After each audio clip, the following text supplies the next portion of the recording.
இந்த உலகத்துல யாரு தாங்க தப்பு பண்ணல? மனுஷனா பிறந்த எல்லாருமே தப்பு பண்ணிக்கிட்டு தான் இருக்கும். எங்கேயோ ஒரு ஆண் பண்ற தப்புக்காக என்டையர் ஆண்கள் சமுதாயத்தையே நம்ம ஜெயில போடுறது கிடையாதுல்ல. மனிதன் பண்ணா அது அந்த மனுஷனுக்கு மட்டும் தப்பு. ஆனா நாய்கள் பண்ணுச்சுன்னா எல்லா ஒட்டுமொத்த நாய் இனத்துக்கே தண்டனை. ரொம்ப அற்புதங்க. இப்ப உலகம் ரொம்ப மாறிடுச்சுங்க. நீ பெருசு, நான் பெருசு, நீ இருக்கக்கூடாது, நான் இருக்கக்கூடாதுன்னு அப்பேற்பட்ட சிச்சுவேஷன்ல தான் இப்போ நம்ம இருக்கோம். கமிங் சண்டே 23rd அன்னைக்கு ஒரு பெரிய ஈவென்ட் நடக்க போகுதுங்க. பாண்டிச்சேரியில இருக்க அனிமல் லவர்ஸ், அனிமல் ஆக்டிவிஸ்ட் எல்லாருமே ஒன்றிணைய போறோம். எதுக்காகனா ரீசெண்டா சுப்ரீம் கோர்ட் கொடுத்த ஆர்டர் உங்க எல்லாருக்குமே தெரியும். சோ அதுக்காக தான் வாயிலா ஜீவன்களுக்காக நம்ம ஆதரவு தெரிவிக்கிறதுக்காக ஒரு பீஸ்ஃபுல்லான ரேலி கண்டக்ட் பண்ண போறோம்.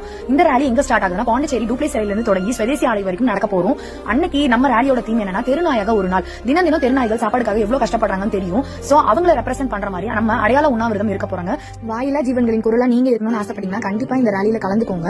Ashok sir voice for voiceless team number கீழே கொடுக்கப்பட்டிருக்கு. அந்த நம்பருக்கு நீங்க கால் பண்ணியோ மெசேஜ் பண்ணியோ உங்களோட இன்ட்ரெஸ்ட் நீங்க தெரிவிக்கலாம். தனிப்பட்ட வாட்ஸ்அப் குரூப்ல உங்களை ஆட் பண்ணிடுவோம். இந்த ஈவென்ட் தொடர்பான ரெகுலர் அப்டேட்ஸ் உங்களுக்கு வரும். எல்லா உயிருக்குமே இந்த உலகத்துல வாழ உரிமை இருக்கு. சோ கண்டிப்பா உங்க ஃபேமிலி ஃப்ரெண்ட்ஸ் எல்லாரையுமே கலந்துக்க வைங்க. இந்த விஷயத்தை ஷேர் பண்ணுங்க. எல்லாரும் வருவீங்கன்னு நம்புறோம். Thank you so much friends.